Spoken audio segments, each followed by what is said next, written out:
All right, we've got some tweets for you. Yeah, let's do it. All right, some folks watching the show have sent these in. From Tha_Green_1, unable to listen, but am I crazy to sit Lacy for Ingram in a non-PPR league? I have Hill from Cincinnati as my running back 1. Completely sane. 2 games last year, Eddie Lacy averaged 3.24 yards per carry against this aggressive Seattle front line. I don't think he's going to be a steamroller like we've seen previously, like he was last week in Chicago. Ingram gets the Buccaneers.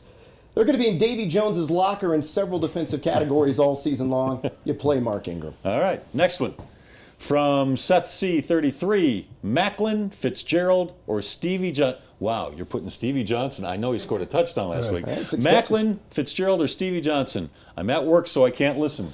A lot of people can't listen. A lot of people working seriously, get out of your queue. It's Tequila Thursday. Get out of your queue. Get to the bar. Definitely not Jeremy Macklin, as I mentioned.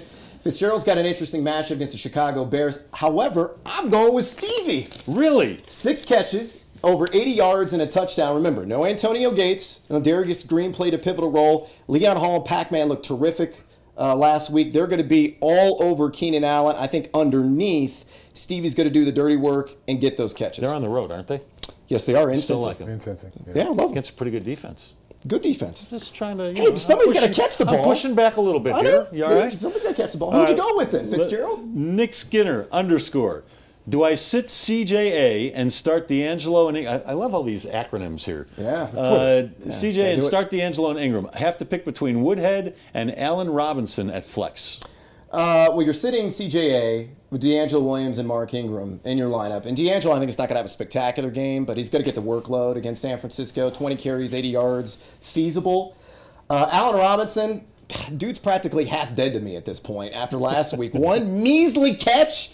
Blake Bortles still looking like just garbage. What's going on with Jacksonville? Go with Danny Woodhead. Again, I know it's a difficult matchup. I know it's Geno Atkins, and he's looked good so far and looked outstanding in the preseason. But Danny Woodhead, 8 red zone looks last week, 6 red zone touches, couple of touchdowns. Guess how many red zone looks Melvin Gordon had? Tell me. 0. Really?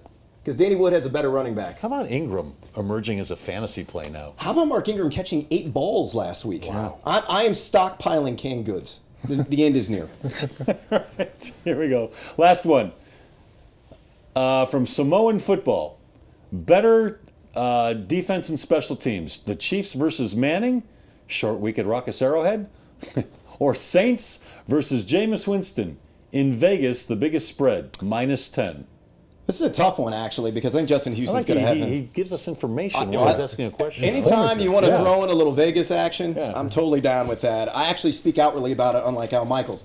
Jameis, I think, is in store for a long day.